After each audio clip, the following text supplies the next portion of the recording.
Today I'm going to be re-embarking on my dandruff journey. It's currently July 5th, 2025, and for the past month or so, maybe like max 2-ish months, my dandruff has gotten worse. Not sure what is going on, but I'm pretty sure it's a result of a changing microbiome I've got going on. I've realized recently, I think that dandruff is a much more complicated issue than I would like to believe, than most people are probably aware of. And it's not just as simple as being like, oh, there's this one yeast on your scalp, or you have dry scalp, or you have oily scalp. Like, it's a combination of a whole lot of factors, genetically as well as environmentally. And so my dandruff, you guys know, has always been bad. But yeah, it's been worse in the last several weeks, and that's kind of concerning. So that kind of prompted me to, go back into a more proactive mindset about my dandruff situation and trying to make it better, because it getting worse is really scary. I was able to go 4 weeks before, several years ago. Like, the dandruff would be there, but it wasn't overwhelming or really bad. And now, after a week, it's bad. It's already bad. So me only washing my hair once every 2 weeks is a struggle right now. It's really severe. So I have to do something. So in the past, when I looked into dandruff maybe a couple years ago, I was intrigued by the idea that not all dandruff is due to dry scalp. And there's actually a subset of dandruff that's due to oily scalp. So I looked into salicylic acid as a treatment. I bought these from the Inky List a couple years ago. Haven't used them regularly, but I want to do a final test with that because I don't yet have conclusive data from my experience. I think that it helped a little bit, but obviously it didn't make anything, it didn't cure anything, didn't make it go away forever, because if it had, or I'd felt it was extremely effective, I would have continued using it. And so the fact that I stopped meant that it was only maybe marginally effective. So I want to give that product one more test, and I want to do it properly. So today I'm going to wash my hair. The dandruff is, like I mentioned, severe. I'll probably, if I have enough space on my camera, my phone, which I know I don't, I will show you the situation. In particular, this front area has always been the worst of my dandruff, but in this season where it's gotten worse, like the past 2 months, this area is unbelievably, it's awful, especially on this right side. This patch right here is what made me realize that the dandruff was worse. Literally 2 days after washing, it's I can almost scrape all the skin away. It's very concerning. So something's happening with my microbiome. And I've learned I've got a lot going on recently with the eczema and infection I've had. There's a whole lot happening. So I'm pretty sure that has something to do with the fact that maybe the microbiome in my scalp has been altered in a way that is worse. So I have a lot I need to get figured out, and I need to start testing. So today I'm going to wash my hair. I'm going to use this product, the salicylic acid, as the pre-treatment, as it's suggests, as it's meant to be used. But I'm also going to use it really aggressively. So I'm going to put it on my scalp after I finish washing as well. And then I'm going to use it like I used in the past, which is after 7 days, I'm going to apply it again. I don't rinse it out at all, and we'll see what happens in 2 weeks. I don't actually have too much product left. That bottle I almost showed you is almost done. And then this second bottle I have is almost full. So I don't have too much product to do a lot of experimenting, but I want to do that test, see how that fares. And then if I have enough, I'm going to do another test. Next wash day, I'm going to use it every day and see what happens for 2 weeks. If anything, I may get some sort of rash, because this stuff is not meant to be left on your scalp. And so me applying it and leaving it on every day for 14 days, it's probably going to give me some sort of reaction. But I want to, try to up the frequency, because I remember that when I used it once a week, or as a wash treatment, it was not enough. Like, it was not effective. So I'd like to do those 2 tests with salicylic acid and see how it affects my severe dandruff as a Black woman with maybe sensitive skin, eczema-prone skin, and who has always had dandruff. So once again, I don't know whether or not my dandruff is because my scalp is oily or because it's dry. So we are going to test the hypothesis that it could be oily by using salicylic acid. And if it does not improve, then I'm going to conclude that my dandruff is because my scalp is dry. And then we will try treatments that address the opposite side of the spectrum, so dry scalp. So that's what I'm going to do. And yeah, I'll do my best to bring you guys along for the ride and let you know the results. All right, look forward to it.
So the dandruff doesn't look as bad as it is right now because this morning I woke up and I literally scratched as much of it away as possible under my fingernails because it was just so like unbelievably horrible.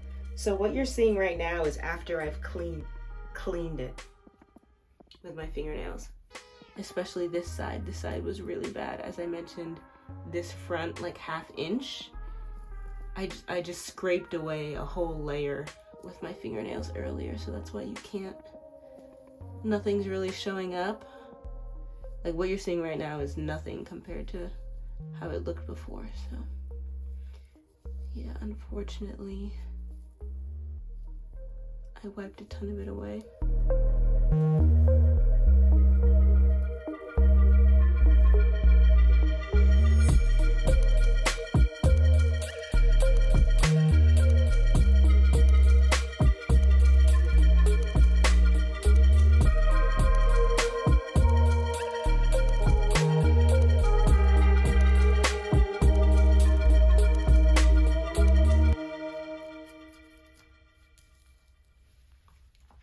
Okay, I think that's enough.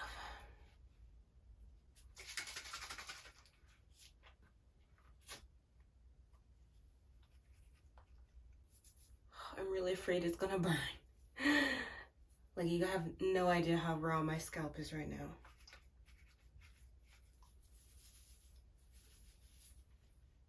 Okay, so it's the end of the day. I finished washing my hair. Okay, so right after I finished my wash, so deep condition, rinsed it out, got out of the shower, took the towel off my head, the first thing I did was I applied the treatment onto my scalp.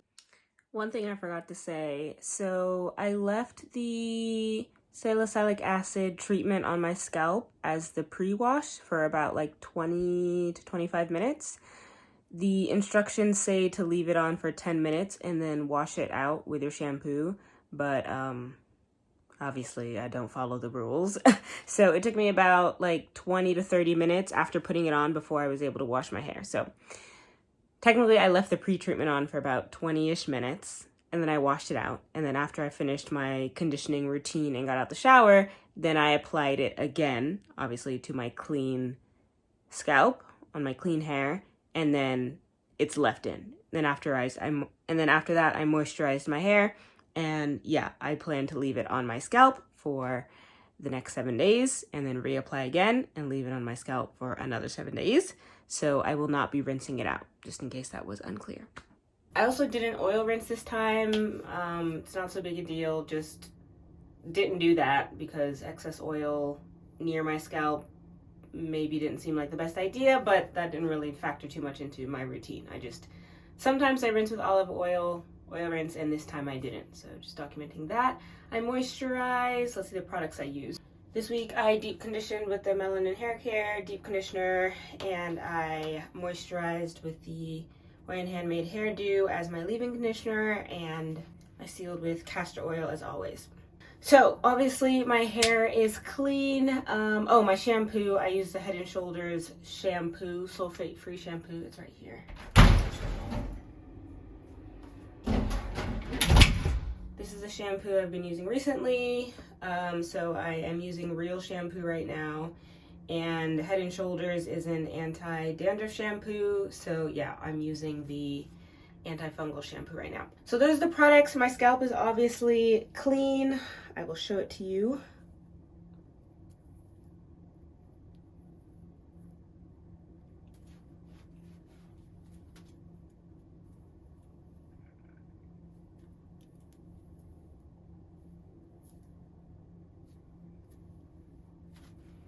I mean, there's not much to see because obviously it's clean, and the parts for me that get really dandruffy, it's not that the parts don't get super dandruffy. Like what I showed you in the video before, the reason why the parts seem kind of clean is like, it is true that, like, for instance, this part, it doesn't get so flaky. What gets flaky is the part inside, like under the twist. So like where I'd have to part my hair, like this area is what gets super flaky. But this middle part does also get flaky. It's just, it didn't look so bad in the video because since this is out, it's easier for me to like remove on the daily. So I typically probably tend to like scratch it away, and that's why it didn't look as bad. But yeah, I'll show you as the week progresses. We'll look at my scalp every day, and I'll come in and give my impressions or thoughts about what's happening on the day. That day, with my scalp condition, my hair condition, we'll see how fast it takes for my scalp to get itchy. Literally, it's usually like day one, I'm feeling some itching, and that's despite using antifungal shampoo. So yeah, we'll see what happens. I'll keep you updated throughout the week.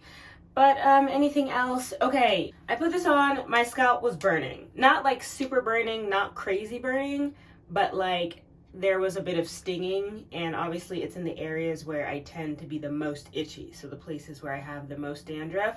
So this part, some areas in the back. Yeah, as I was rubbing that in, I felt mild stinging. It wasn't anything crazy, it wasn't really bad. I just took note of that. And when I washed my hair, the same spots were also stinging to a higher degree. This is another thing I noticed that made me realize that my dandruff was worse, because no matter how much dandruff I have or how bad my dandruff is, when I wash my hair, it doesn't sting. Like, but in the past couple times I've washed my hair, especially the first time when the dandruff was bad, like a month ago or a month and a half ago, the first time I realized it was bad, I literally, when I went in with the shampoo, my whole scalp, it felt like it was raw.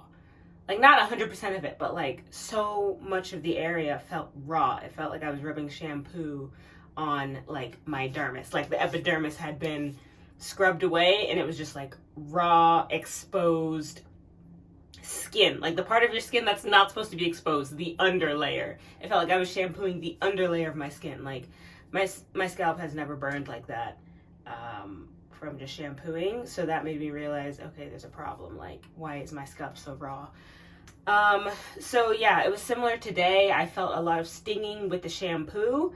Not as bad as the first time, but still like much more stinging than usual. So my scalp is not in a good condition. I'm not sure what's going on, why this is happening, but I hope that I can figure out a remedy, because once again, it's very concerning to have dandruff that's even more severe than it has been, which I always consider myself to have pretty bad dandruff. So for it to be any degree worse is like a medical condition. So yeah, we'll see how it goes. And I will see you guys for day 2. Okay, mata ne. Bye.